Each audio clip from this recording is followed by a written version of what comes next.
I'm going to do is try to combine a couple of these others because they're similar. There's two more questions here on waste, taxes, and spending. One said, where can we cut spending? And the other one, a little bit more detailed, says the county supports through funding outside agencies that are not core functions. This is discretionary spending. Can it be cut? And then it also says this includes ATA.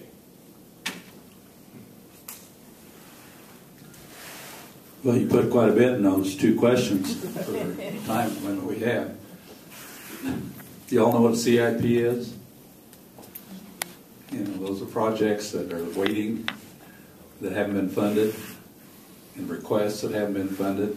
And there's a big list of them. Whether I'm sure that the city's got as many as county does, as to what we would like to do and how we want to do them. When it comes to funding the, so on cuts, it's I can't sit up here and tell you right now, or stand up here and tell you right now what we should or shouldn't cut. I'm becoming a commissioner so I can listen and find out and become well acquainted as I listen to the departments. And you just don't walk in there the first day and start saying, well, this is what we should cut and this is what we shouldn't cut. You have to study the issues before you make those kinds of decisions. Now, as far as the agencies, whether we're talking about ATA or social services or what other type of agencies, I'm not sure what we're referring to in the question for sure. But yeah, I think what it says here is core functions. And yeah, it calls right. it discretionary spending. Discretionary spending. Again, that depends on what it is that we're talking about and how important it is to each and every one of you out there. Sometimes some of these things aren't so expensive, but they're very, very important to people. And I think if we talk about, even in the city level, they're going through some of this process right now on things that they should fund or shouldn't fund for people that are services that people want, that a decision has to be made if they're going to be privately funded or if they're going to be funded by the local governments.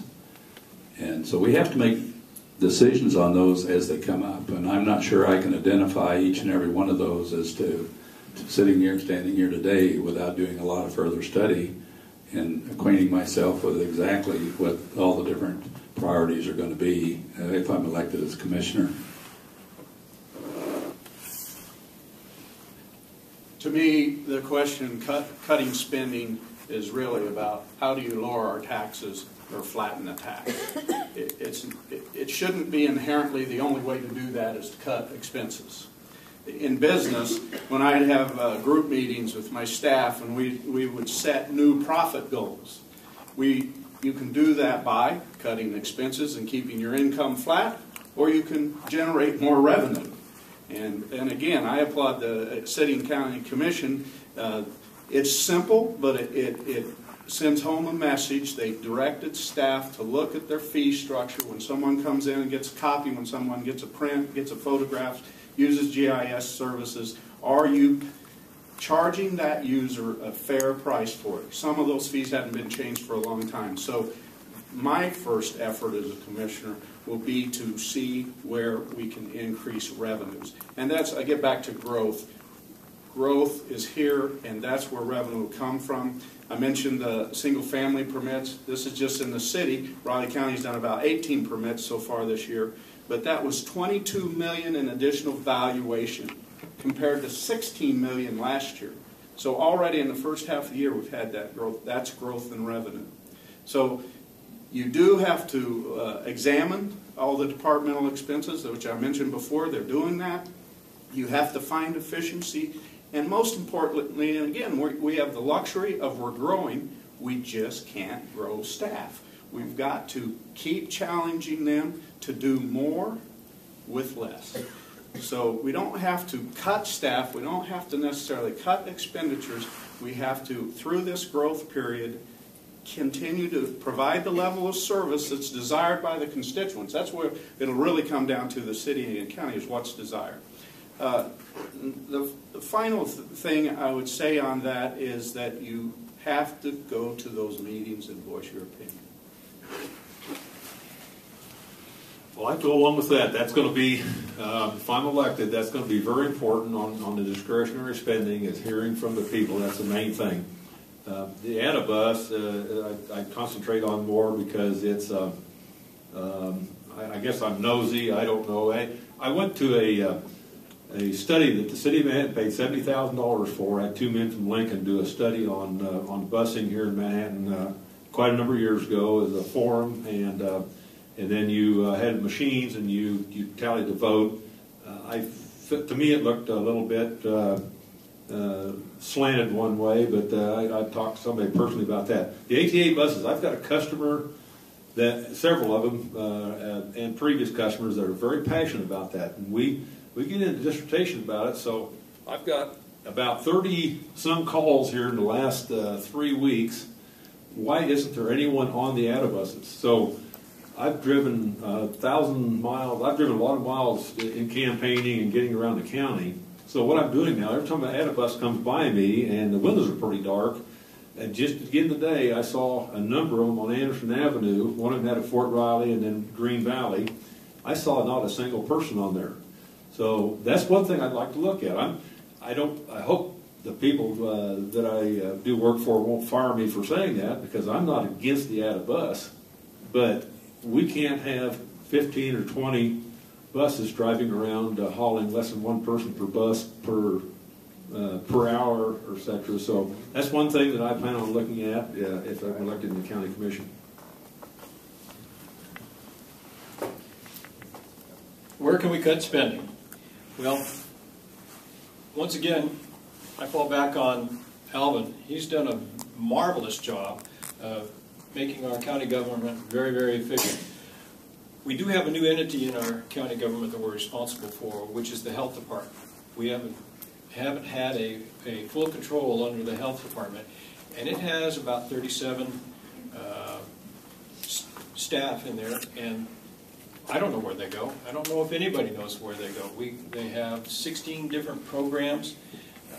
That is an area we need to be more in tune with. We have to manage it much better. We have to get involved in it. So that could be an area. I'm not saying it is. It's just something we need to look at. It's one of the things you're hiring us for. When you vote for us, you're asking us to be your expert in county government. And I think we all will. It takes a certain level of commitment to be a county commissioner, because you've got a lot of things you've got to learn about and become an expert on. The ATA bus. Remember, we've got to break down ATA bus. The current issue is the fixed route system. They're trying it. Applaud them for trying it.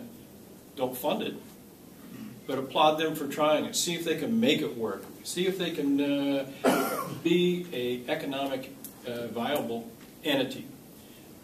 But don't label ATA bus as being evil, because they supply the ADA required transportation for our disabled citizens.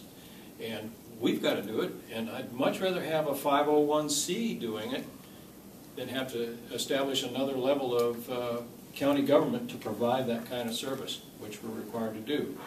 We know that we had an issue with the city and the ADA over curb cuts, and it became very, very expensive for us. So we don't want to do that. Well, I agree we need to cut spending somewhere and try to save our dollars. I really don't know where to do it. I would be willing to find out and ask the voters of what their opinion would be on doing this. I can talk to anyone and be willing to sit down and visit with anyone about how they think that we should cut our spending. And as far as the ATA bus goes, I think that it's very important to have it. There's a lot of elderly people that use it. If the fee needs to go up to be able to pay for it, and more people be involved in using it, we need to find ways to make them available for them. I think this is the question that it's a pretty fundamental question that we all face in our daily lives. When when we're figuring out our budget, we have certain things that we have to do. If I don't pay the power bill, Lester's going to turn off my power. So I know that's not something that I can just say, hey, you know, it's a little short this month, so I'm only going to send you this much. But there are always things that can be looked at and be examined, and I think that's what it's so important that we come into this with no preconceived notions, that there's not anything in as far as discretionary spending that is immune from being looked at. But at the same time, I don't want to say that we shouldn't fund something like ATA because, like Rod talked about, you know, what I think about it is I remember when I was in school here, the intersection of 3rd Street and 3rd Street, Bluemont, Tuttle Creek Boulevard was a complete disaster.